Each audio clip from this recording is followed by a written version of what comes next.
right aiwa panenge pari kubhaizika big time. Inini manje nyaya dzakaita sedzidzi ndotoya ndakachaja ngatitomboonesa nyaya iyoyo iri kunyeberana mumachechi uku pari kuti dzone hanzi kana muda kumhanya upinda murodhi musi wa31 muri kuda kunzi muda kunoita sei, muri kuda kunoroverera ningirikini yenyu pamuchinjikwa kechi2 muda kunotengesa chichichi.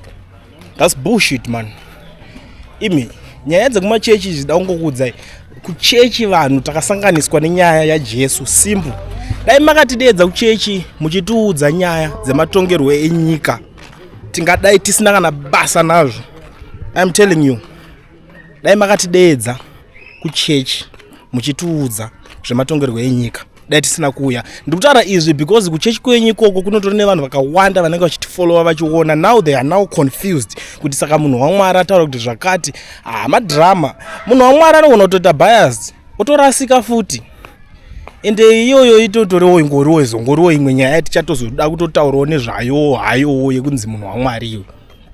Inotoriwo imwe nyayawo zvayo. Makazotanga rini kutora zvinhu zvakaitika mubhaibheri muchimechanisa nezvinhu zviri kuitika panyika ine nhasi, muchimechanisa nevakuru venyika? Jesu akafanana naMnangagwa rini? Kana kuti Jesu akufananidzwa naMnangagwa kutanga rini? Hatisi kuramba kuti machechi enyu anenge achisapotwa kuti vanouya kumachechi kwenyu kuchiningina tichikuonai muri mese. But kuti muzotanga kuudza vanhu manje mimi kuti musaende musi wa31 because muri kuda kuningina, it's unacceptable. Ndochinje kutangisisa. We don't accept such nonsense. Naizvo zvambonyanya kuita seko, zvambonyanya kudii, ende munenge matombonyatsonzi mapuwa mari inenge mbonyatsori mari. Those are the things zvatinoda kuziva. Inini I'm focused kuti muchatondigutsa, muchatozoona kuti takatozoningira imwe mbeu kumanje panapo munzwa munyama chaiwo. Handife ndakatolereta zvinhu zvakadaro. Nyaya yaJesu ndo yakatisanganisa kuchechi, hatina kusanganisa kuchechi nenyaya yematongerwo enyika. Imi aiwa musaende ikoko mozonodidi dambonyazokutaurirai because imi muri kuti hanzi ndakuona zvinhu zvangu zvakunaka. Imimi zvinhu zviri kunakira imimi because onaka iwe unotaura kuti nyika yangu yazoona zvakundinakira, zvinhu zvangu zvakutambanuka. Uyazotaura kuti zvinhu zvangu zvakutambanuka noti zvinhu zvevana veZimbabwe. Vana vari kupinda muchechi mako iwavo vacho ndo vari kushingirira. Ukatobvunza majority yevanhu vari kupinda chechi iyoyo vari kungokudza zvokungwavha-ngwavha. Ingwavhiridzo tikungwavha-ngwavha tikudi hapana. But vakaenda kuzvikoro vanotodawo kutoshandawo mabasa anoonekera. Vamwe vacho vakatotadza futi nekutoenda kuzvikoro kwacho. Right now chikoro chakutanga chisina kana nebasa rese kuZimbabwe kutaura kuti ndine degree rakati kana achambozvicheuka kana 1 wangotaurawo dzingoriwo nyayawo zvadzo hadzo pasina anoteerera kuti chichi uri kutaura nezvacho. Moswera isusu moti utaurira panapa mutiudza kuti aiwa mukaenda kunopinda musi waningirikini musadaro chimwe chimunhu chinongobva kucho kuti tinomubvisa muri kuningirina vadzikinuri venyu vachichi mikai. Because ndimi makuita kuti tizotanga kufunga kuti bhaibheri mukurishandisa kuda kuti colonize brain food kechi2. Ndimi vanhu vari kukonzeresa mimi. You guys are the trouble causers. You guys are the trouble causers. Because now we are sick and tired. Honestly, inangu pamwe ndini siri kuneta nazvo, but imimi I think ndimimi siri kuneta nazvo, but inini handingakwanise kuti ndopinda muchechi pastor vachindiudza izvozvo. One thing yandoda kukuudzai vaZimbabweans ndechekuti ukaona pastor wako atanga kutaura nonsense dzekuda kusaidhira political party inonzi ZANU-PF, read my lips. Simuka muchechi imomo mboenda kumba chimbosumuka kana kuenda kumotanga moenda kuteleti mesa asara achitaura ega. You don't have to respond kwaari kana hazvina need kuti munge muchimunikirina so that iye achanyara pakamera ipapo kuratidza kuti hamusi kuzvifarira. Ina ndimbofe ndakakuudzai kuti aiwa kana pastor achingadaro kutiza chechi yako pindai chechi iyoyo, iye ndiye ngaatize chechi yacho chirari yakaivhura aone kuti pakashata vanhu havasi kusekerera zvisina nebasa rese. Hataneta man, we are sick and tired. Takuchitopinda manje mumachechi imomo because zvimwe zvacho tichifungudzira pamwe chechi ndo yaMwari, pamwe vari kunzwawo kuti Mwari uri kunzwa kuchema kwevanhu. Misodzi yevanhu unonosvikawo sanitizer zvinhu zvakadaro. Ingani vanhu vari kuurayiwa hobho, pari kutodeurwa ropa cheko. haisisiri secret kuti that political party yeZANU-PF iri kudeura ropa munyika, vanhu vari kuurayiwa. Hamuzvizivi here imimi naye mafundisi, naye mudhara mukuru imimi naye hamuzvizivi here naye mudhara wangu? Hamuzvionewo here, hamurwadziwo here shuwa neurombe huri kuwanda munyika, kuita nhamba hombe yemarombe. Vana vari kutengeserwa mitoriro chinji, hamurwadziwo, hamuzvioni here zviye zvekuti vana vari kuparara nemitoriro, hamuzvioni? Nhasi maakutayo imimi negirikini mukapinda imo muri kuningina vadzikinuri venyu. Ko vatadza nei kumbodzikinura vana kubva mune zvinodhaka? Vatadza nei kumbodzikinura vana kubva muurombe, muurova? Toda kunyazonzwisisa because imi matoningirina ichallenge, ini nditori ready.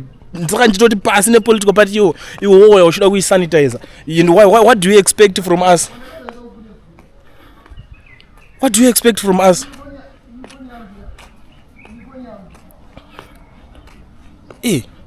What do you expect from us?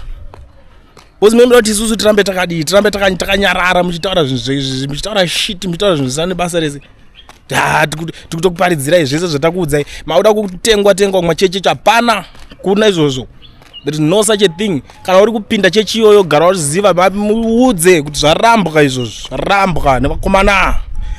Endana musi uno kaka DJ kaka kanozanzi DJ yani kane dzungu risingaiteka.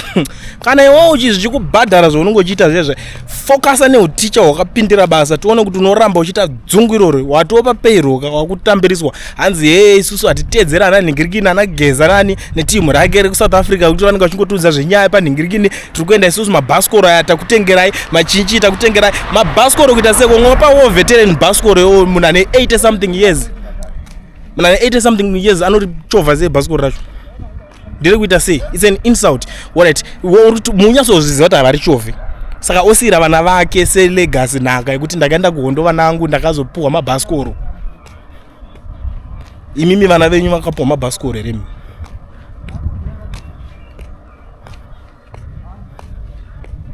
Posi ndizvo zvichida kuziva. Haini nazvo zvandichambotolereta. Haini ndikatoona panotonzi Ningirikini ndototacha. Ini ndakutotacha. Panonzi pasi neNingirikini pasi, munhu wese anobuda achiti pasi neZANU-PF ndosapota. Ndikaona munhu anobuda achida kusanitizer, achida kusimbisa ZANU-PF yacho, handichatowirira nazvo, handichatowirira naye munhu iye. Ndakutomuopozawo. Izvozvo majournalist machinji ari kusungwa makanyarara ndimi mafundisi vari zvitaura runzwa Mwari. Saka chitoendai zvenyu munomuudza pastor wenyu kuti kule ndaasi kufara nazvo. Right, muri eZimbabwe kune ava vanogara muSouth Africa vari kuda kuvhurirwa maFNB business account nekuregisterwa makambani. Unongoziva kuti zvezvikwa nemadhiri akawanda, vanhu vakungotora mafuhauzi varendesa. Saka kuti maroja ungazoenda uchinomatsoma everyday kuti zvinhu zvako zvimeke sense. Because unozongobata rimwe zvidheni wotorendesera chiro murungu. Unofanira kunge business account yako zvekuti hauna permit tagara tikuzviziva, ndosaka tatoya nemukano. Izvi ndezvavanhu vasina mapermit chete, mawork permit.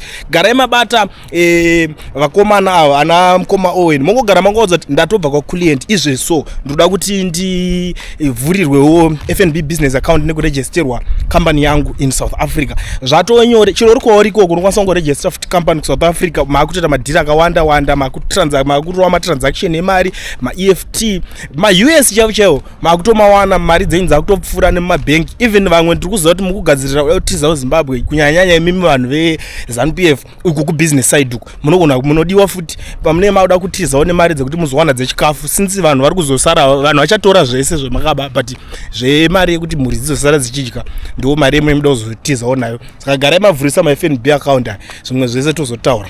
Back to the story now. Right,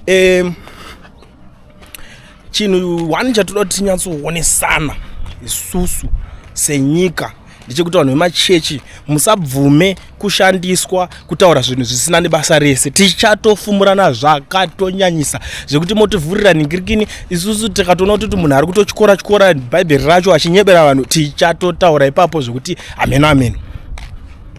Handifungidzire kuti murini. Ini handisi kuramba, handisi kuramba zvese zvamukutaura kuti imimi muchidii muchiudza vanhu vechechi venyu, but pane nyaya yangu ndepekuti chimboendai munoudza, handisinzi mauya kune vanhu makavaudza kuti chiendai munoudza ivavo vacho vamuri kuda kuti vasabviswe, kuti chimbomerai kusunga vanhu muchisunga majournalist patunyaya tusina nebasa rese tungoti vamuri kuningina kuti vaudze izvozvo. Ndechekutanga chechitumaudza kuti ana Blessed Mhlanga ava munoramba kunyorera maNingirikini ava, please, vamunoramba kuti vanyore maexamination vari mukati, muri kutotyorawo marights avo. Mutemurudziya maakuisa imimi mapresident echitema muchiita utsinye, imaibvunzwa kunyora maexamination naSmith muri mukati. Zvinhu zvese izvozvo mobva maodzwa kuti mademonstrations chaiwo vanhu vanenge vachida kumaita vapei kodzero, because iwewe uri kuzvita munhu waMwari but uri kutosaidira government yagara iri kutorambidza vanhu kuti musademonstrate, musaite sei. Handiti iwe ubva wabuda uchiti vanhu musaende kunodemonstrata. Iyo yagara government yacho yagara inotorambidza vanhu kudhara kuti musaende kunodingirina. Iwe wakuda kubuda wakuda kurambidza vanhu nemaemotions ekuvaverengera bhaibheri. Chii chakadaro ichocho? Tsika tokuti uri munhu waMwari pakuti chii? Hayi pakadai so kana kuchechi kwacho ka tozoona indo tozobuda totozosangana ndadzoka next Sunday munenge makuparidza imwe. For now ndingamboti ndikadai so ndinamata kana munamato wacho unodzika ndine hasha dzakadai.